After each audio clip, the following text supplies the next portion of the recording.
무병은 신병이라고도 하는데 무속인이 되는 과정에서 겪는 현상입니다. 무병의 가장 큰 특징은 원인을 알 수 없는 통증으로 고통받고 점점 증상이 심해지면 평범한 일상생활도 못하게 됩니다. 그러다가 무병이 치료되면 다행이지만 그렇지 못하면 대부분 자칭 신이라는 존재를 자신의 주인인 몸주로 받아들여 무속인이 됩니다. 이는 새롭게 주인을 모시게 되어 더는 내 몸이 내 것이 아니란 뜻입니다. 실제로 무병에 걸린 후 무속인이 된 사람들의 말에 따르면 몸주를 모신 후부터는 더는 아프지 않다고 합니다.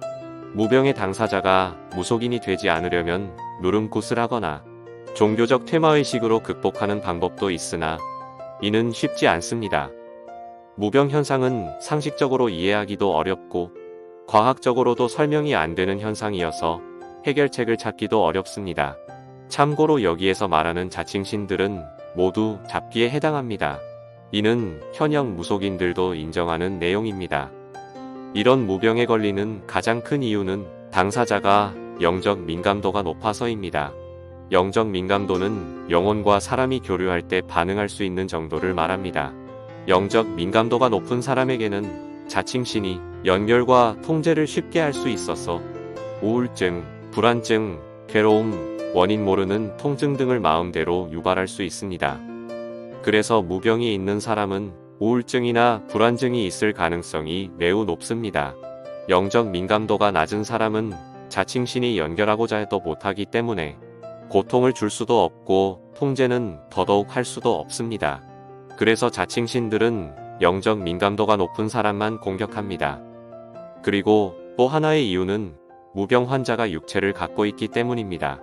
평범한 육체라도 육체가 없는 영혼들에게는 매우 필요한 것이 육체입니다. 자칭신에게 육체는 분신 또는 아바타 같은 존재라고 할 수 있습니다. 다리가 없는 사람에게 다리 같은 존재이고 멀리 가고 싶은 사람에게는 자동차나 비행기 같은 교통수단이라고 할 수 있습니다. 그래서 그들은 자신들이 마음대로 부릴 수 있는 육체를 갖는 것이 소원입니다. 또 다른 이유를 찾는다면 무병에 걸린 사람은 대부분 소심한 편입니다.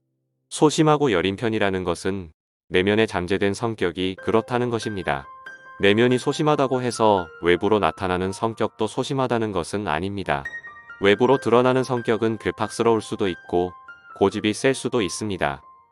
그런데 만일 소심한 사람이 남의 부탁을 잘 거절하지 못하는 성격도 같이 있다면 나쁜 영혼들에게는 육체를 뺏기 좋은 최상의 사냥감이 됩니다.